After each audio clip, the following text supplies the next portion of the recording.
Dr. Nishikawa is a professor of regional development studies at Tokyo University. His career includes the chief of research office at the National Institute for Defense Studies, as a MA in International Relations from the University of Leeds in England, and a Ph.D. in law at Osaka University. His interests focus on international politics, political and diplomatic history, and security studies. Prolific writer in the international politics and military power, modern history of the international relations, and many more. Okay, Professor Nishikawa. Thank you. Good day. As all you know very well, Reverend Myung was not limited to religion, but covered all fields of society. Not only was he a person of religion, but also a great civilizationist, economist, the great thinker who led the way to the realization of world peace. For example, in the field of politics, he warned about the threat of communism from early times. He planted the seed of anti-communism in Japan to prevent Japan from being tainted by communist bloc. He also presented numerous remarkable ideas to realize world peace. Today, I would like to talk about one of them, the vision of an international highway and undersea tunnel that connect country and the continent. In November 1981, during the 10th ICAS held here in Seoul, Reverend Myung proposed the construction of a great Asian highway, which would go through Asian countries and eventually become an international highway that connects the whole world. Reverend Myung also proposed the construction of the Bering Strait Tunnel between Alaska and Siberia as the core of a transportation network linking the Pacific Rim. This would be a 100-kilometer long undersea tunnel across the Bering Strait. This tunnel is an essential infrastructure to complete the international highway connecting from Cape Town to Santiago and from London to New York.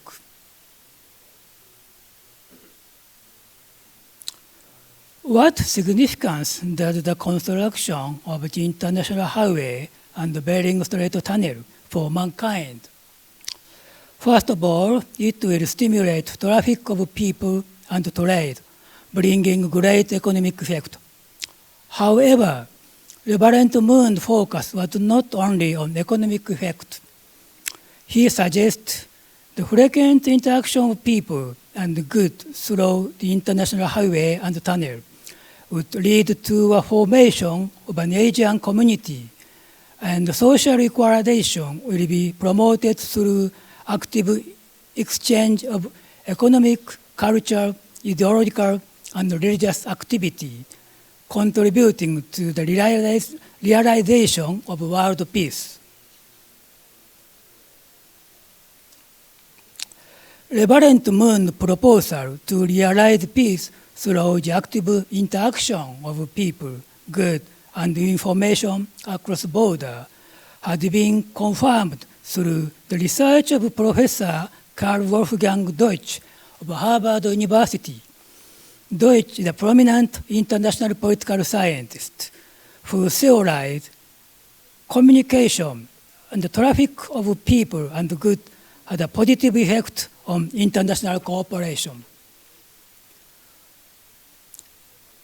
His theory, transactionalism, constitutes one of the leading schools of international politics. According to Deutsch, when the cross-border movement of people and goods become active, communication network expand and economic transaction deepen, bringing about changed attitude and perception of people. This creates a we feeling, among the people in various levels, and such change in consciousness will trigger the creation of a cross-border security community that will not allow war.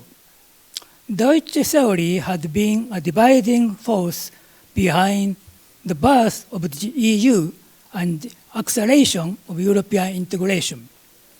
The construction of the international highway and the undersea tunnel, which Reverend Moon proposed, is the best way to achieve greater cross-border interaction across the globe. And based Deutsche theory, it can be said, it will contribute to the creation of an international community that share security and prevent conflict.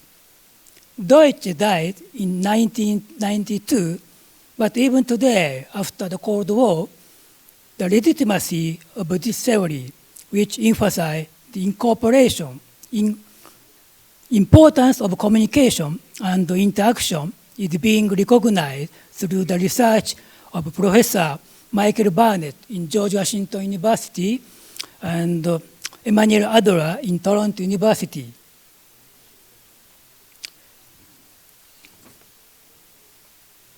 When Reverend Moon announced his vision of the international highway, the construction of a long tunnel seemed like a dream. However, the second tunnel and the Euro tunnel were later built. Recently, the Bosphorus Strait tunnel in Turkey was completed in 2011, followed by the Gotthard Base tunnel in the Swiss Alps in 2016. In addition, there are also ongoing projects to build a tunnel between Siberia and Sakhalin, as well as an undersea tunnel to connect North Africa and the Iberian Peninsula.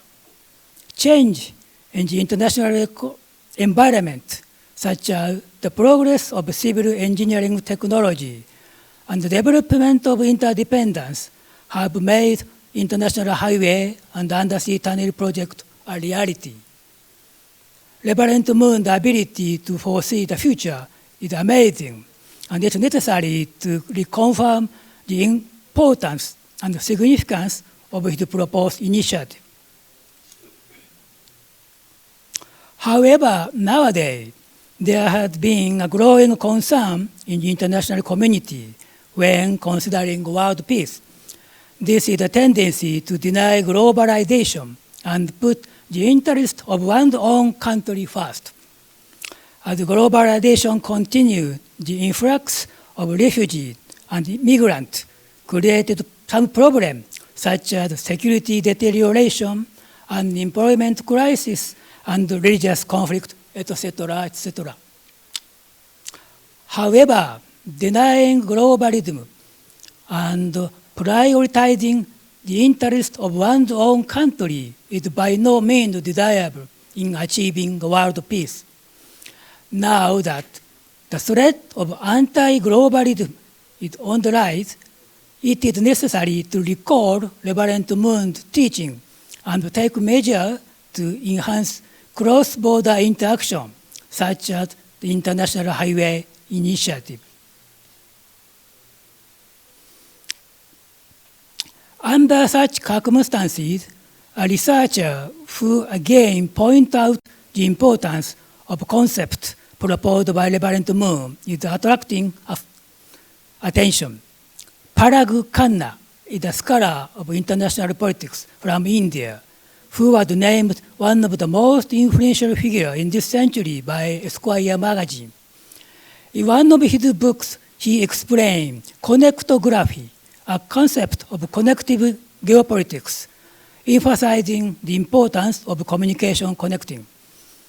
It was once believed geography determined the fate of a country.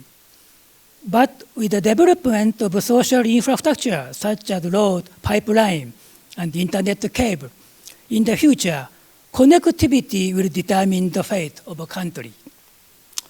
In other words, global infrastructure is transforming the world system from division to connectivity. Parag Khanna claimed, increasing connectivity means further growth, and transcend border is the way to save the whole world. The increase in cross-border interaction of information, communication, logistics, and movement of people will equalize the stage of economic development and the gap between rich and poor. Khanna said, if this connection becomes global, middle-class globalization is possible. And to do this, it's necessary to carry out projects such as international highway and submarine tunnel to connect continents and develop communication infrastructure. Parag Khanna's theory is exactly the same that Reverend Myung advocated half a century ago. And it showed us the greatness of Reverend Myung's foresight and contribution to the academic world.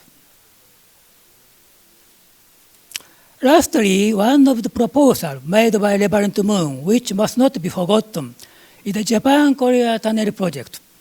This undersea tunnel will connect Kyushu, Japan, and Busan, South Korea by constructing largest undersea tunnel in human history, over 230 kilometers in length. Currently, two Eurasian land powers, China and Russia, are expanding hegemonic action. In order to stop the expansion of coastal land power, the cooperation of maritime nations is indispensable. And it is particularly important to reinforce the alliance between Japan, the United States, and Korea. Unfortunately, the relationship between Japan and Korea has been the worst.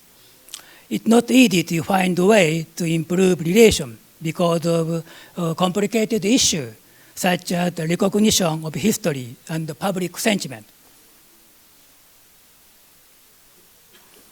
Under such situation, I think the Japan-Korea Tunnel project is the best way that can improve the future relationship between Japan and Korea, or Japan and the Korean Peninsula.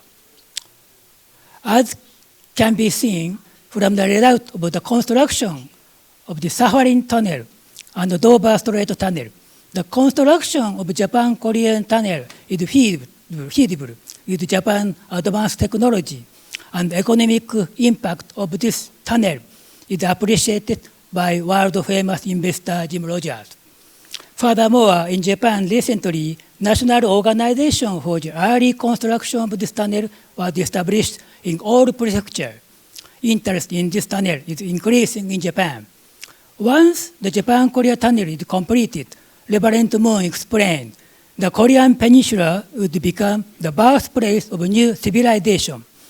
The most important thing is Japan and Korea work together, hand in hand, help each other, and join heart to build the largest undersea tunnel. When the tunnel is completed, Japan and the Korean Peninsula will enter a new era as the result of wisdom, sweat, and spirit of cooperation of the two people. The era of confrontation and hostility will end, and we will enter an era of reconciliation and cooperation. This will greatly contribute to the peace and stability of Northeast Asia, and that's exactly what Reverend Myung wished for. Isn't now the just time to make an effort that will realize Reverend Myung's project? Thank you for your attention.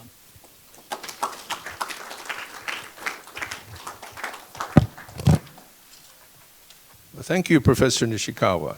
It's always good to see these ideals put into practice and see that other people are thinking along the same lines. So to give us a comment on these two papers, I'm going to invite Dr. Jong Chun Woo. He's honorary professor at Kangwon National University here in Korea. So, good afternoon. My name is Jong Chun Woo, and I am an honorary professor at Kangwon National University. It is a great privilege for me to be speaking at this conference today. I believe 2020 is a very important year in human history, which marks the 100th anniversary of Reverend Myung's birth. Before I begin, I would like to quickly mention that I enjoyed listening to both Dr. Wilson and Dr. Nishikawa's presentations. I think Dr. Wilson successfully explained the attempt to unify religion and science based on Reverend Moon's original text of the Divine Principle from 1951. And Dr. Nishikawa explained well Reverend Moon's efforts and meaning for world peace through his International Highway-Undersea tunnel project. As you all know, the theme of today's conference is academic integration and world peace. As a scholar in forest science, I would like to share a few words. One of the important issues that emerged in the 21st century is environmental problems. Climate change, global warming, and air pollution, fine dust are no longer considered natural digesters. In other words, global environmental problems can be improved or solved by human efforts. Much of the global environmental issues are being discussed in the forestry sector. To fundamentally understand the sustainability of forest, 3 possible relationships between nature and humans can be considered. The first is that humans dominate nature. This corresponds to the Christian view that has dominated most of the Western ideology as they sought to tame the wilderness and use all resources for human purposes. The second is that humans coexist with nature. This comes from the wisdom of Native Americans who have lived in harmony with nature and is consistent with the views of the environmentalists who believe that there are limited resources on Earth. And the third is that nature dominates humans. Although not as popular, it is a view with increasing merit as we contemplate global warming and melting glaciers. American ecologist Dr. Lynn White Jr. partly pointed out the ecological risks in science and technology. Seeing the scientific worldview as the Western Christian worldview and raised the issues of the global environmental problem by revealing the anti-ecological and environmental aspects of the Christian view on nature. Dr. White warns us by mentioning the following in his paper from 1967, The Historical Roots of Our Ecological Crisis. What we can do about Earth's ecology depends on our way of thinking about the relationship between human and nature. No science or technology can escape the current ecosystem crisis until we discover a new religion or fundamentally reconsider the human-centered philosophy and religions of our time. Here, Dr. White is arguing that the crisis of the global environment is due to the Christian view of the natural domination of humans, which was pointed out earlier. Dr. Arnold Toynbee, a British historian, also warned that the cause of pollution is the destruction of nature, which is caused by humans' mismanagement of it. And this idea of natural domination is rooted in Western Christian ideology. In the first sector, we came up with the idea of sustainability and the normal forest thinking to overcome the deforestation period in Europe that occurred from the middle of the 16th century. In the timber industry, an ideological system was established to balance supply and demand. Since most of the destruction occurred of forests, the forest source provided important clues to solving environmental problems. This has become the foundation for establishing sustainable forest management principles today. Reverend Moon introduced the unification thought during his lifetime.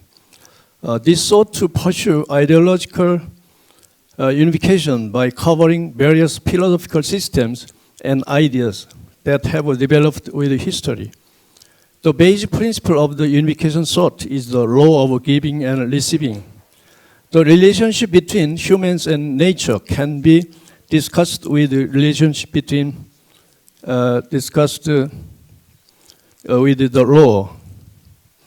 It is possible to restore the relationship between one another through the idea and the humans and nature, give and receive well and mutually, and at the same time provide the momentum for the ultimate reconciliation between humans and nature for harmonious coexistence. I would like to conclude with Reverend Moon's word from March of 2000. Those who do not know how to love people cannot love nature. Those who do not know how to love nature cannot love people. That is God's work. Love nature and people, and live with God's true love. Thank you very much.